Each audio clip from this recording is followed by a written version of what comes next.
आज का टॉपिक क्या है? जनरेशन ऑफ कंप्यूटर की पीढ़ी। आज का जो टॉपिक है वो है कंप्यूटर की पीढ़ी। जैसे कि सबसे पहले आपको बताऊंगा कंप्यूटर का इतिहास क्या रहा।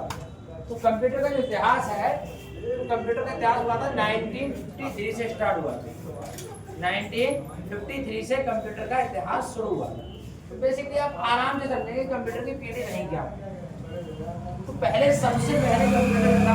आज के युग में कंप्यूटर कितना बढ़िया हो चुका है। इससे आपको पता है कि कंप्यूटर को आराम से बैग में रख के ले जा सकते हो, कंप्यूटर को आप हाथ पे रख के चला सकते हो, मोबाइल फोन्स को आप हाथ में चला रहे हो, बहुत ज्यादा स्मार्ट डिवाइसेस आ गई है, एआई आ रही है। पर पहले ऐसा कुछ नहीं था। पहले क्या था कि पहले के कंप्यूटर थे वो 1953 में वैक्यूम ट्यूब से स्टार्ट हुए।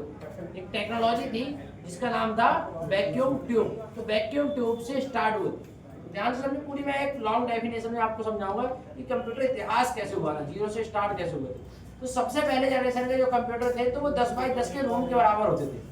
ऐसे 10 बाई 10 के रूम के बराबर। अब एक बात सोचिए, जो कंप्यूटर एक कमरे के बराबर होगा तो उन्हें चलाना आसान होगा क्या? तो उन्हें चलाना भी बहुत कठिन हुआ करता था। तो 10 बाई 10 के रूम के हिसाब के कंप्यूटर हुआ करते थे जिन्हें चलाना बहुत कठिन हुआ करता था। ऐसे कंप्यूटर जो थे वो ट्यूब्स के माध्यम से चलते थे। तो उस टाइम में टेक्नोलॉजी यूज हुई थी, तो टेक्नोलॉजी का नाम था वैक्यूम ट्यूब्स।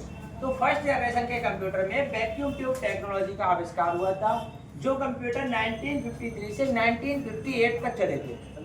1953 से 1958 तक वो कंप्यूटर चले थे और वो कंप्यूटर किसी भी प्रकार के सॉफ्टवेयर पे काम नहीं करते थे। वो एक हार्डवेयर पैड कंप्यूटर था, उन्हें चलाना बहुत मुश्किल था। अच्छा एक बात सोचिए, जो कंप्यूटर एक कमरे बराबर है, जो कंप्यूटर को चलाना बड़ा मुश्किल हो रहा है, जो कंप्यूटर पे भाग भाग के काम करना पड़ रहा है, तो ऐसे जो कंप्यूटर होंगे तो ऐसे कंप्यूटर इलेक्ट्रिसिटी कम यूज करेंगे अधिक। तो वो कंप्यूटर इलेक्ट्रिसिटी भी बहुत ज़्यादा यूज करते थे और वो कंप्यूटर जो थे हीट भी बहुत उत्पन्न करते थे। जब इलेक्ट्रिसिटी ज़्यादा कंज्यूम करेंगे तो सीधी सीधी बात है हीटिंग पावर भी बहुत उत्पन्न करेंगे, तो हीट भी बहुत उत्पन्न करते थे। साथ ही साथ मैं आपको बताना चाहूँ वो कंप्यूटर 0,1 पर काम करते थे। तो व्हाट इज 0,1? कोई बता सकता है? तो 0,1 जो होता है वो होती है एक मशीन लैंग्वेज। 0,1 जो होती है वो होती है एक मशीन लैंग्वेज। तो मशीन लैंग्वेज पर काम करते थे। मशीन लैंग्वेज का मान लीजिए आज के कंप्यूटर हैं वो भी मशीन लैंग्वेज पे भी काम करते हैं, बट उनके लिए आप हाई लेवल लैंग्वेज का यूज करते हैं।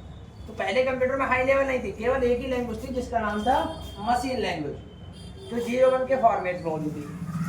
0,1 के फॉर्मेट में होती थी। अब समझिए 0,1 कैसे होती है।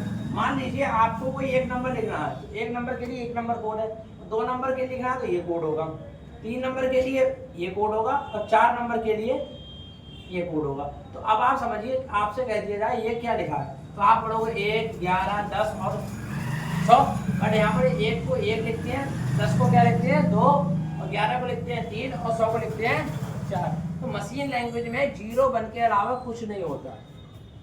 क्या होता है? 0 और 1। तो अगर आपसे कह दिया जाए मेरा मोबाइल नंबर 91933797 तो क्या आप 0,1 कोड दे सकते हो? नहीं दे सकते, बहुत कठिन है, दे ही नहीं सकते। और वो कंप्यूटर जो थे बस इसी लैंग्वेज पर डिपेंड थे, तो उन्हें केवल वैज्ञानिक अनुसंधान के लिए यूज किया था। वैज्ञानिक यूज कर पा रहे थे, आम आदमी उन्हें यूज नहीं कर पा रहा था। तो वो बहुत ही टफ कह सकते हैं, चलाना बहुत टफ था और बहुत ही हार्ड कंप्यूटर थे। और उनमें जो टेक्नोलॉजी थी वो वैक्यूम ट्यूब टेक्नोलॉजी यूज होती थी, और जो मशीन थी प्रोग्रामिंग लैंग्वेज थी उसकी आती हमारी 0,1 यानी मशीन लैंग्वेज का उपयोग होता था। तो फर्स्ट जनरेशन आपको समझ में आया कि फर्स्ट जनरेशन के कंप्यूटर साइज में बहुत बड़े होते थे, साथ ही साथ उन्हें चलाना बहुत मुश्किल होता था।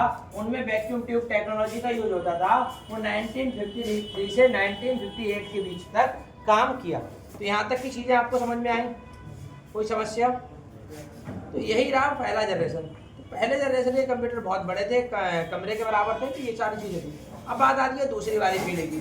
तो दूसरी वाली पीढ़ी के कंप्यूटर में थोड़ा सा विकास हो गया, थोड़ा सा विकास हो गया। इस कंप्यूटर में एक टेक्नोलॉजी आई, जिस टेक्नोलॉजी का नाम था ट्रांजिस्टर। क्या था? ट्रांजिस्टर टेक्नोलॉजी का इसमें आ गया यूज। तो वैक्यूम को हटाकर इसमें ट्रांजिस्टर का यूज करने लगे। ट्रांजिस्टर आपने देखा होगा, छोटे छोटे ट्रांजिस्टर, जो रेडियो ट्रांजिस्टर लगे हुए देखोगे, बोर्ड के ऊपर ट्रांजिस्टर लगे होते हैं।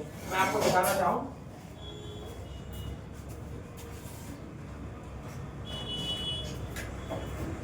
तो आप देखेंगे इस बोर्ड के अंदर ये ट्रांजिस्टर्स लगे हुए हैं। ये ट्रांजिस्टर लगे हुए हैं, तो छोटे छोटे हैं और बड़े बड़े ट्रांजिस्टर लगे हुए होते हैं। उसमें टोटल क्या थे, ट्रांजिस्टर थे, ये जो लगे देख रहे हैं ट्रांजिस्टर। तो ये ट्रांजिस्टर टेक्नोलॉजी का यूज होने लगा, तो और साथ ही साथ ये कंप्यूटर एक छोटे हो गए। मान लीजिए जो कमरे बराबर थे उससे क्या इतने बड़े होने लगे, तो इन्हें चलाना थोड़ा सा आसान हो गया। अब उस टाइम जब इनमें ट्रांजिस्टर टेक्नोलॉजी का यूज हुआ, तो साथ ही साथ एक भाषा भी चेंज कर दी गई थी। उस भाषा का नाम है असेंबली लैंग्वेज। असेंबली लैंग्वेज भी आ गई, असेंबली लैंग्वेज आ गई, मतलब बाइनरी की जगह, बाइनरी तो थी, साथ ही साथ क्या आ गई, असेंबली। तो सेकेंड जनरेशन के कंप्यूटर का साइज थोड़ा छोटा कर दिया गया, और साइज छोटा करने के बाद उसमें वैक्यूम ट्यूब टेक्नोलॉजी की जगह असेंबली ट्रांजिस्टर टेक्नोलॉजी यूज होने लगी, और बाइनरी लैंग्वेज के साथ साथ असेंबली लैंग्वेज का भी उपयोग होने लगा, और इन्हें चलाना भी थोड़ा आसान हो गया। और उसकी तुलना में पहले जनरेशन की तुलना में ये थोड़े से छोटे होने लगे। कैसे छोटे होने लगे, पहले जब छोटे हुए तो इनकी गति भी तेज हो गई, इनकी गति जो थी वो तेज हो गई। तो पहले अगर कह जाए कि इनके उदाहरण क्या थे, IBM इसका उदाहरण था।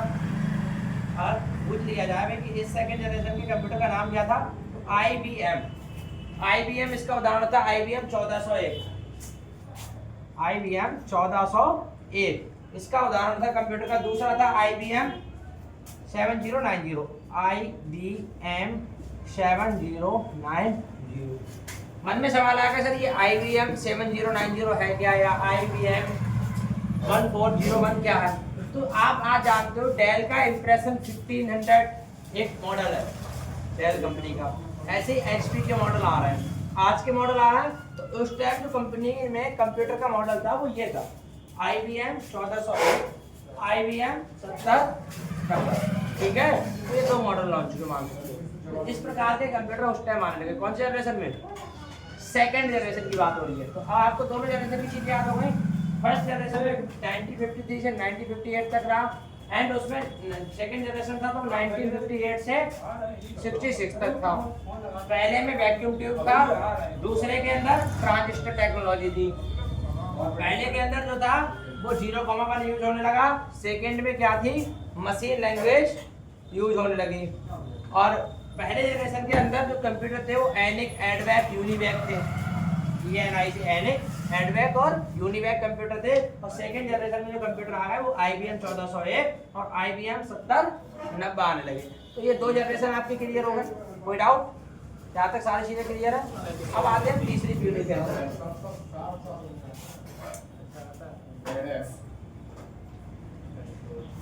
तो तीसरी पीढ़ी के कंप्यूटर में क्या था, तो तीसरी पीढ़ी के कंप्यूटर जो थे वो 1966 से 1974 तक चले। 1966 से 1974 के बीच में कंप्यूटर रहे। और ये थर्ड जनरेशन के अंदर एक टेक्नोलॉजी आ गई थी, जिस टेक्नोलॉजी का नाम था IC। तो IC आज चिप और ये इंटीग्रेटेड सर्किट, उस टेक्नोलॉजी का नाम था। मैं आपको दिखाना चाहूँ तो ये जो लगी है IC, ये देखिए IC लगी है, ये IC है, ऐसी बहुत सारी छोटी छोटी IC इसके अंदर लगाई है।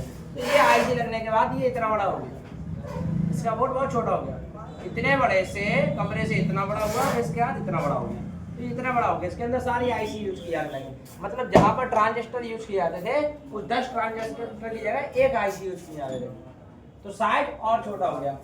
IC means integrated circuits. तो कह सकते हैं कि थर्ड जनरेशन में बहुत बड़ा एवोल्यूशन आया, बहुत बड़ा इतिहास चेंज हुआ, और कंप्यूटर को उठाकर एक डेस्क पे लगाने लायक कर दिया, यानी डेस्कटॉप बना दिया, एक टेबल पर लगाकर चलाने लायक कंप्यूटर बना दिया। और उसमें जो टेक्नोलॉजी यूज की, कौन सी टेक्नोलॉजी यूज की, integrated circuits, integrated circuits technology का यूज होने लगा। साथ ही साथ IC टेक्नोलॉजी के साथ साथ इसमें लैंग्वेज को भी चेंज किया गया था। इसमें जो लैंग्वेज थी वो चेंज होके उसमें हाई लेवल लैंग्वेज को यूज किया जाने लगा। कौन सी भाषा को यूज किया जाने लगा, हाई लेवल लैंग्वेज को इसके अंतर्गत यूज किया जाने लगा। हाई लेवल लैंग्वेज थी कौन कौन सी, कोबॉल, फॉर्टेन जैसी हाई लेवल लैंग्वेज में यूज होने लगी। कोबॉल, फॉर्टान जैसी हाई लेवल लैंग्वेज में यूज होने लगी। अब हाई लेवल लैंग्वेज का देखो, पहले और दूसरे जनरेशन में मशीन लैंग्वेज यूज की गई थी। मशीन लैंग्वेज कौन कौन सी थी, असेंबली और मशीन लैंग्वेज। और दूसरे जनरेशन में कौन कौन सी लैंग्वेज आ गई, फॉर्टेन और कोबोल। कोबोल और फॉर्टेन जैसी लैंग्वेज को यूज किया जाने लगा। कौन से जनरेशन में? थर्ड जनरेशन में। तो थर्ड जनरेशन के कंप्यूटर 1966 से 1974 के बीच में चले और इस जनरेशन के कंप्यूटर में आईसी यानी इंटीग्रेटेड सर्किट्स का यूज किया जाने लगा और इस जनरेशन के अंतर्गत लैंग्वेज को भी चेंज कर दिया गया और वो लैंग्वेज थी कोबोल और फॉर्टॉन। फिर इसके बाद इनकी गति ये थी बहुत फास्ट थी। इनकी गति पहले और दूसरे जनरेशन की अपेक्षा बहुत फास्ट थी और ये बहुत तेज काम करने लगे। जब ये टेबल पे आ गए तो इनकी जो बिजली की खपत है वो भी बहुत कम हो गई। तो ये बिजली की खपत भी बहुत कम करने लगे, बहुत तेज काम करने लगे। साथ ही साथ इनका साइज छोटा हो गया। इनमें यूज होने वाली टेक्नोलॉजी कौन सी होने लगी? कोबोल और फॉर्टेन भाषा यूज होने लगी। अगर बात करिए टेक्नोलॉजी की तो आईसी यानी इंटीग्रेटेड सर्किट टेक्नोलॉजी को यूज किया जाएगा। और थर्ड जनरेशन के कंप्यूटर में ओएस भी आ गया यानी ऑपरेटिंग सिस्टम भी आ गया। क्या होता है ऑपरेटिंग सिस्टम की एक्टिविटी वगैरह हम बताएंगे। फिलहाल अभी आप समझ लो तो थर्ड जनरेशन था उसमें एक और टेक्नोलॉजी आ गई जिसको बोलते हैं OS. OS means operating system. तो ये चीजें यहाँ तक क्लियर है विदाउट पहला दूसरा तीसरा जनरेशन क्लियर, कोई प्रॉब्लम? आते हैं चौथे जनरेशन की तरफ। चौथे जनरेशन के अंदर 1974 से 1982 के अंतर्गत ये चला। जो चौथा जनरेशन था वो 1974 से 1982 के बीच में। इस जनरेशन के अंतर्गत हमने एक टेक्नोलॉजी यूज की जिसका नाम था VLSI। VLSI का मतलब क्या होता है? Very large scale integration. Very large scale integration लिख भी सकते हो आप इसको, वेरी लार्ज स्केल इंटीग्रेशन। अब जब चौथी पीढ़ी आई, चौथी पीढ़ी वेरी लार्ज स्केल इंटीग्रेशन जैसे टेक्नोलॉजी का यूज करने जाने लगा। साथ ही साथ इसमें प्रोसेसर जो होने लगे वो GUI पर आधारित होने लगे। GUI graphical user interface, graphical user interface पर इसके प्रोसेसर आधारित होने लगे। साथ ही साथ इनके जो कंप्यूटर आने लगे वो आने लगे PC यानी पर्सनल कंप्यूटर, टैबलेट, डेस्कटॉप, ये सभी इसके अंतर्गत आने लगे। तो ये चौथी पीढ़ी में बहुत ज्यादा विकास हुआ। चौथी पीढ़ी के अंदर वेरी लार्ज स्केल इंटीग्रेशन में यूज होने लगा। PC, टैबलेट, डेस्कटॉप जैसे कंप्यूटर आने लगे और वर्चुअल मशीन इनमें यूज की जाने लगे।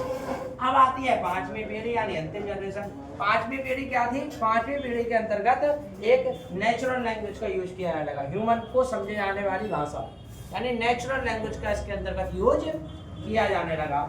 पहले दूसरे जनरेशन तक मशीन लैंग्वेज चली, तीसरे लैंग्वेज में हाई लेवल लैंग्वेज आ गई, चौथे जनरेशन में ऑपरेटिंग सिस्टम आ गया और पांचवें जनरेशन के अंदर क्या आ गई?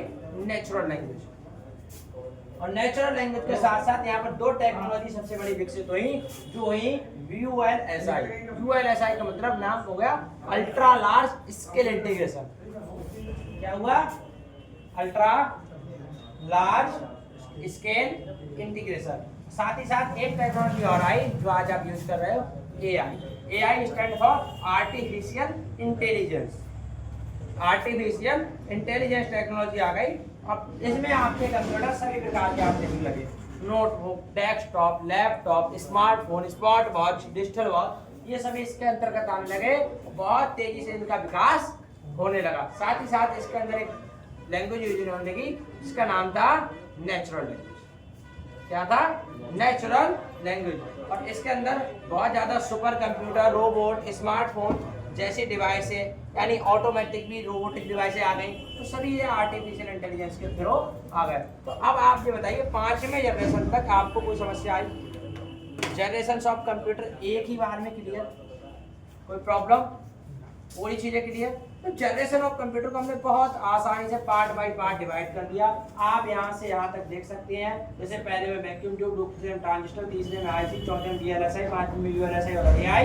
साथ ही साथ पहले में कोई हार्डवेयर सॉफ्टवेयर यूज नहीं किया, सेकेंड में कंपाइलर और थर्ड में OS, चौथे में वर्चुअल मशीन और फिफ्थ में AI जैसी टेक्नोलॉजी यूज की गई। तो ये जो था आपका पूरा जनरेशन ऑफ कंप्यूटर का चैप्टर यहाँ पर खत्म होता है।